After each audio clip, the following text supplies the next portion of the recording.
Chancellor of the Exchequer. It's Budget Day, a big moment for the Chancellor Jeremy Hunt and for Rishi Sunak, his first as Prime Minister. It will set the tone for his premiership and could even decide the next election. We were expecting big announcements on childcare, pensions and the energy price cap, and we got them. Removed for families feeling the pinch, fuel duty frozen, beer duty cut, energy bills capped, and for parents 30 hours of free childcare for all under fives. Today, we build for the future. I'm Liz Bates, and on today's Sky News Daily, I'm in Westminster, bringing you all the analysis and reaction you need. So, lots of things were announced in the hour-long budget, but there were four big ones. Free childcare for working parents of young children. I don't want any parent with a child under 5 to be prevented from working if they want to, because it's damaging to our economy and unfair mainly to women.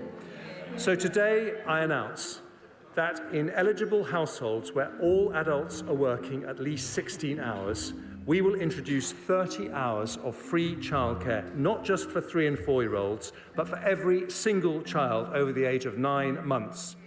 An extension of the energy price cap. I today confirm that the energy price guarantee will remain at £2,500 for the next 3 months. Tax cuts on pensions. No one should be pushed out of the workforce for tax reasons. So today I will increase the pensions annual tax-free allowance by 50%, from 40,000 to 60,000. Some have also asked me to increase the lifetime allowance from its £1 million limit. But I've decided not to do that. Instead, I will go further and abolish the lifetime allowance. And tax breaks for businesses.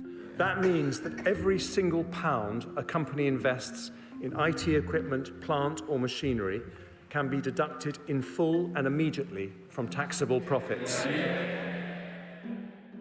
And we're joined now by our political editor, Beth Rigby, and our economics and data editor, Ed Conway. Hello to both of you. Hello. Hi. So nice to have you here. You've already done hours and hours of talking and dissecting the budget. You were still tapping away on your laptop a second ago, Beth. We had to stop you. This is how much analysis is going on. I'm so happy to have you both here to dissect the budget. So let's start with what seems to be one of the flagship policies, childcare. So we had a pretty good idea that was coming. There's already, though, been criticism of it because clearly it's very appealing to extend 3 hours of childcare to children now from 9 months all the way up until 4 in England. But Beth, look, the criticism already was that it may not actually work in practice, that those places just simply won't be available. There'll be too much pressure on the sector. Having seen the detail of it today, what do you make of it? I think that's the issue, Liz, because on the one hand, in the big, broad brush of it, this is a part of the welfare state that hasn't really worked or been fixed. Like, why is it that kids go into school at 5, but there's no wraparound provision and there's not any support for when you are really strained with the cost of childcare? So, the UK is a massive outlier compared with most massive other outlier. countries on it. But in terms of the concerns around it, are they putting enough money in, basically? So, it's a massive expansion, a massive expansive policy. So we thought they were going to do 1 to 2-year-olds, and he extended it actually down to 9 months onwards. But is it going to be enough money to actually pay the providers for the places, i.e. you make the policy, but does it deliver? And then the other question, I guess, for parents is the way in which it's staggered, because it doesn't actually come into effect for many kids until after the next general election. So some parents potentially quite disappointed by the staggering aspect of it. Yeah, because you got to start now, haven't you? Having children like tomorrow. How does that work? You've already got 3 though, so you're not having any I know, more. but well, maybe there's changes there. You can underplay the extent to which tax incentives have an impact on things like this. But they do. I do want to get on to the other big announcement today. Again, we knew it was coming on pensions. Ed, first of all, can you just explain it to us? We knew some of it was coming. Yeah. Like, we knew they were going to raise the lifetime allowance, but we didn't know they were going to abolish it. That was a little wow moment in the It studio. was a bit of a We had moment, wasn't woo. it? It Yeah, was I a wasn't bit a blimey expecting that. moment. But I mean, on the face of it, it's really quite a big deal because it means it removes that kind of cap on how much you can put into your pension pot over your lifetime. But you've got to bear in mind there is still a limit on how much you can put in each year. So that's gone up, but it's still nowhere near what it was, for instance, when Gordon Brown was Chancellor. So in the scheme of things, that's still a big thing that the government is taxing now that it wasn't a few years ago, but it's taxing it a bit less than before. The economic argument, and everything's here supposed to come back to the fact that they want to get more people into work, okay? And you've got a lot of people, pensioners in particular, they might have got enough in their pension pot, they might have hit that kind of 1 million limit and thought, well, why would I bother working more? It's not as kind of tax efficient. And it might well persuade some of them to get back into work. And the idea is, so we talked about childcare, that's at the kind of lower end. So younger workers potentially getting back into the workforce after having had children a bit sooner. And then in the upper end, you've got pensioners potentially getting back into the workforce. And put all of that together, and the idea is economic inactivity has gone up a lot since the pandemic, higher than in almost every other country around the world. Part of it's long-term sick, but part of it's this issue. It should help on that front. And so there is a coherence there. I think the issue is that it's all still a little bit fiddly, and this pension thing is primarily money that's going to benefit better off people. Yes. It's not the super rich, but definitely the rich. Labour were kind of quick out for the traps with this because, as soon as it landed, I'm getting messages from them saying it's only going to benefit the 1% of the population with the biggest pension pots. Only 8,600 people exceeded the lifetime allowance in 2020 to 21. The lifetime allowance, i.e. you've accumulated 1 million quid in your pension pot. They're going to go at that, aren't they? So my spidey sense tells me that becomes quite a contentious thing. Yeah. If you wanted to find a line of attack in this budget, the one thing, how it can be in budgets, that it all looks totally great and then something blows up and it only starts really unravelling. Do you think this is the thing that could unravel? I think that giving a massive bung to people with pension pots above £1 million, I understand why they're doing it. The argument is that particularly with NHS professionals and doctors and surgeons in their 50s, very wealthy, worked hard all their lives, they get really well paid, they get to their 50s and they think, well, I'm kind of being taxed heavily because I can't offset any of my tax for my pension fund. I've got a massive pension pot. I'm just going to step out of the workforce. So there's a clear reason to do it. And I guess the argument there is these are very, in terms of the economy more broadly, these are very economically valuable people. Yeah, they have huge amount of expertise and experience. They're people that we desperately need to be bringing back into the economy. I mean, that's it, isn't it? Because it is the part of, I guess, the argument is this may not necessarily be very politically popular, but if it boosts growth, then that's a good thing. And that kind of, is the same argument, I guess, with probably the biggest giveaway of all, which was the full expensing. The name of it is so uncatchy that I could not remember it, and I couldn't even find. I don't think I even wrote it down. Can I tell you, it's really exciting. You can. Yeah. So you remember there was the super deduction. Okay, that's got a slightly better name. It's got a better name. Super. I reckon this might be more super than the super deduction. Okay. Do you? I reckon it might be more super. Remember, corporation tax is going up a lot. Okay. Super deduction was kind of about making sure that there wasn't going to be people pulling money out. This is different. And I think, if you talk to any business right now, I talk to a lot of them, this was the thing they've been calling for ages. And it basically means that if you're buying a big bit of machinery, you can basically offset 100% of that against your future profits, which means you're incentivized to do it. You're going out and you're spending more on factories, you're spending more on equipment, you're spending more on all of this stuff that theoretically is good for the economy. And right now we're at this point where we are heading into what might be a new industrial revolution. You've got the green energy transition happening right now. It's big stuff and it needs big investments. So in theory, this encourages companies to do more of that. The question is, it is technically temporary. Everyone thinks it should be renewed, but technically it's temporary. And if you look at the numbers in the document, I don't know how much I buy them, but the numbers in the document suggest that it won't actually boost investment at all. It'll just kind of bring it forward a bit. And I guess we have to see whether that actually proves to be the case. So if we take a step back here, what was Jeremy Hunt really trying to achieve with this budget? if we sort of zoom out onto these two big policies we've talked about in detail, but why do they matter? It's because these are two areas: getting people back into work and getting companies to invest.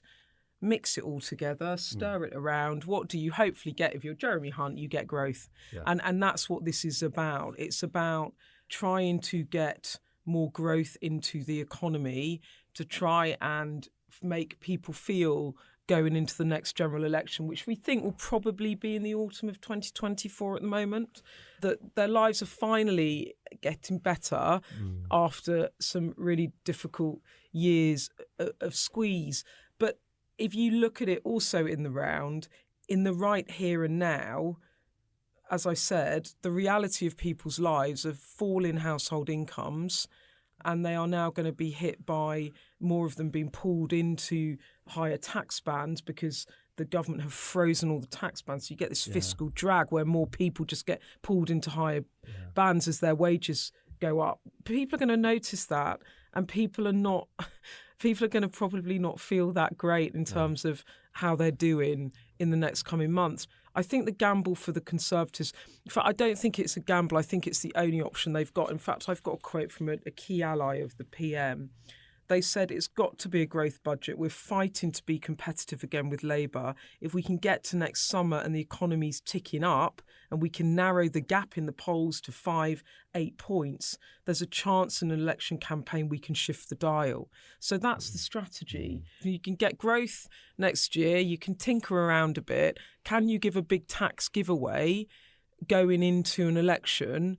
And people then feel like their lives are working under you. You know, on the economy, halve inflation, tick. The economy is going to be growing again this year, tick. He's already done 2 of the 5. They weren't especially ambitious, given I know, that was the Bank of England forecast. No, that was the Bank of England forecast. But the point was, it's like, I'm going to only promise what I can do after kind of voters have become rather disillusioned by previous prime ministers who have promised and not delivered, right? Yeah. So what this is I think, to me, the way I read it, Ed, was this is a Chancellor saying, I had a plan, I'm delivering on my plan, we are now trusted on the economy, we are a party of sound fiscal and economic management, please ignore Liz Truss, stick with us, and then I'm going to give you some tax breaks and I'm going to make this a very retail budget in 2024, right? No, I think that's it. And I think that the issue, like you said, is there's 2 things they're fighting. The first is the scale of what's happening to households' disposable income. It's like, numbers don't lie, and that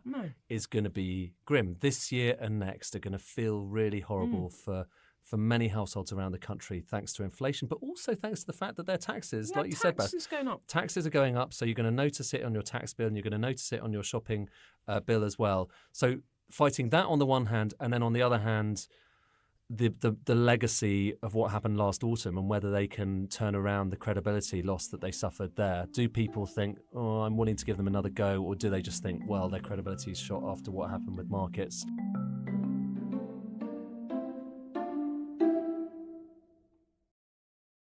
Okay, so Ed, Beth, let's take this out of Westminster and look at this from the perspective of just a normal person, a voter out there in the country, struggling with the cost of living, stagnant wages, struggling to get into work today because there are strikes across the country. And then the government gives us this budget talking about inflation and growth targets, tax cuts for businesses and wealthy pensioners. Does it all feel just really out of touch? When we talk about, I've just gone back to it, because the OBR on the stealth tax is dragging nearly 6 million people into higher tax bands over the next 4 years. Juxtapose that with there's some help on energy bills. The price at the pump won't go up. You've frozen beer duty and obviously the childcare for... and I know I've got 2 kids, and when you're trying to pay childcare costs, it is excruciating. It is. But how do you basically make people feel better off? It's VAT national insurance and income But tax. that's what's going to come. I mean, that the retail, and that kind comes of next. But it tax has to cut. come, right? This is the gamble that Rishi You'd Sunak's assume taken so, yeah. because he has. It seems like the approach is let's try to do the right thing to hit our economic targets, and then people will feel better off. But there's no showboating here. There's no policies to just make people feel better off instantly. So that's the big gamble. It's the timing steady of as she goes. It's also it's just the timing of the cycle, right? If you're the Chancellor, you want to avoid recession, you want to get the economy growing. You've got an autumn statement in November this year, and then you've got a budget in March. You've got two big fiscal events there to then pitch roll for the general election. Can I ask you about the politics of all this, because the Conservatives are still doing badly in the polls. Rishi Sunak's doing a little bit better. Is there anything in this budget that makes you think this could shift the dial? I think it matters that a lot of the coverage over the last kind of 6 months, or even just the last 3 months, has been the UK is uniquely badly situated right now. We're doing terribly. Everyone else is doing better. I think that will turn around, and the fact that this is the beginning of that starting to turn around, because I don't think we were quite as bad as all that. I think the IMF forecasts were a little bit too much. So I think that might help a little bit, in terms of people feeling that we're less of a basket case, frankly. The way I look at it is in the round of broader kind of what's the government approach. And the budget is, I described it as the third act, I think, the other day, in what the Prime Minister's been trying to do since certainly the beginning of February. And that was, number one, I'm going to try and rehabilitate the UK on the world stage. So you've seen him off in, the US with Biden and doing that submarine deal. You then, of course, had the Northern Ireland Protocol deal. Now, that was all about trying to resolve the row with the European Union over post-Brexit trading arrangements in Northern Ireland, right? So there's this, and this is the show not tell policy. It's like, I'm just going to do this stuff, and then people are going to see me doing this, and then they're going to think a grown-up is running the party, and Mr. Sensible is back, and it's politics as normal, and it's all going to be a bit boring, but actually people maybe want boring. So you've had that sort of diplomatic sort of rehabilitation. And then secondly, you had the small boats announcement. Now, as I said, Liz, this is not small boats podcast, it's budget podcast, but there's so many issues around that policy in practical terms about returns agreements, legally, whether it will work. But what the Prime Minister can at least do going into a general election is say, well, I tried to do it and I was thwarted by the French or the European Union, I was thwarted by the courts. But already I think that his polling ratings are improving on the back of that policy, because it speaks to a particular group of voters that have either deserted the Tories or are thinking about deserting the Tories, right? So he's done that. And then, Act 3 today, the Steady as She Goes budget. And what that doing is saying we are the party of sound economic management. So this is all basically part of a bigger political plan. The three acts have been the kind of covered off the five pledges he made at the beginning of the year. Basis. I think what we're going to see later in the year is now I've proved to you that I can handle things. Here's some vision. Then it will be kind of like decontaminate the brand, show that I am competent, and then try and convince you why you should look at me again and maybe give me another chance and vote for me. I have to say, though, Ed and Liz, I did a focus group in Wickham last week, it's always been a Conservative seat since the 1950s. We had floating voters.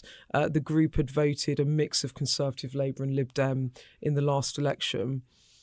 And they really, really, really were fed up of the government, like properly fed up. Yeah, they were frustrated about the cost of living. They were anxious. They didn't see it getting better. When I asked this group who thinks that this country needs change, everyone put their hand up. But on the chance there for Rishi Sunak is that then when we asked them about Starmer, they're like, we don't know what this guy's about. We're not convinced about him. We want change, but he's no Tony Blair. So, if you're, in CCHQ listening to that sort of thing, you're like, there's a chance. So there's an opportunity there, no question. And also, you have to look at, Keir Starmer for such a long time just completely occupied that territory of maybe he seems quite boring, but he also seems quite competent. And now suddenly... We have Rishi Sunak, potentially a little bit boring. Battle of competence. But certainly coming across as competence. Does he have time to turn it around, I suppose, is the question. Can I ask you guys just maybe one of the final questions? Was it a bit boring, and is that a good thing? This was the first kind of normal-ish budget that we've had in quite a long time, it was. Isn't it? Yeah. Because if you think about it, we had Pandemic COVID, budgets, yeah. and that really wasn't like normal budgets. You were having kind of policy on the hoof, and actually some of the biggest decisions weren't happening in budgets. So this is actually the first kind of normal, in inverted commas, budget that we've had in quite a long time. So it might feel a little bit boring, but there was quite a lot of stuff in there, and the economic story is getting a little bit better than it looked before. Any Not reaction fireworks. from markets? Oh, listen, on markets, okay. Actually, the real story here is that no one cares about what's happening here. That things are going down and it's not looking good in a lot of markets around the world. Everyone's worried about banks. You had those bank collapses in America. That obviously the UK branch that collapsed as well. In Switzerland right now, Credit Suisse, one of the biggest banks in the world, is looking in deep trouble. And as a result of that, markets are going south, but not because of the UK. But the kind of benign consequence of that is it might be that our interest rates are a little bit lower because everyone's panicking a bit, so they don't think rates are going to go up so much. But yeah, this didn't shock the markets, but it is against the backdrop of markets being pretty stressed. And can I ask you just both very briefly, Yeah. Number 10 will be thinking, of course, about how this all plays out in the long term, but their eye for today will be on how it lands in the newspapers. What's going to be the big thing that is on the front of tomorrow's newspapers, do you think? So after, you'll know this, Liz, because you've been to them. Now, one of the sad things about being a broadcaster, not a print journalist, because I used to be a print journalist, is that after a budget you have what's known as the huddle. And the huddle is when all the journalists descend on this room just outside where we go into the Commons. And basically everyone gets the red book and then we all race to what the scorecard. You're like, what is she talking about? The scorecard is the bit in the middle of the budget statement, but the big red book. And it basically costs all the policies. What's this? I love you can read a budget from a scorecard. And often what happens is the Chancellor gives the rhetoric of the budget and he really sells what he wants to sell. And then the journalists take the scorecard and they deconstruct. Now, I can't, this is one of my favourite things to do, and sadly, because I'm on the actual telly box sort of instantly reacting with Ed, I don't get to go to the huddle. But certainly the messages coming out from the huddle from my secret sources told me that the issue that was agitating journalists, which I was not surprised about at all, is the issue around the tax break for the big pension pots, which, given, as I said, what happened in the last budget with the 45 pence tax cut, and you can sort of see some of the left-leaning papers, that is such an easy attack line for them, So I wonder whether that could be tricky. But I mean, if you wanted a positive headline for a Chancellor, I mean, to be able to say we're avoiding a technical recession this year, It doesn't get better than that, really. And then childcare, I think the thing is also, the problem is I think childcare was the rabbit in the hat, and The Guardian did some brilliant digging and sort of extracted the rabbit from the rabbit hole. They got the whole thing. And basically that sort of blew the rabbit out of the water. So part of the problem as well is that when you're planning these things in the Treasury, you go, right, what we'll do is we'll trial that and we'll do that. And then, there's the surprise and then that's the headlines. But that was the headlines for last night. So now everyone's got to find something else. And the most, for me today, I don't know about you, Ed, the most arresting thing in that moment was when he said, well, I'm not just lifting the lifetime allowance on pension, I'm scrapping it all together. And I looked at Ed and went, wow, I wasn't expecting that. So So it could we'll be that see. on the front page tomorrow. And if I'm wrong, don't hold it against me. We'll just cut it out of the podcast. Yeah, just edit it out. That's what editing's for. I just want to say thank you both so much. It's been a pleasure. It's been Liz. fun and we can't wait. When's the next one? November, don't. autumn statement, you and me. We'll do it tomorrow if you like. My thanks to Beth and Ed, and to you for listening to the Sky News Daily with me, Liz Bates. This episode was produced by Rosie Gillett. Our editor is Philly Beaumont.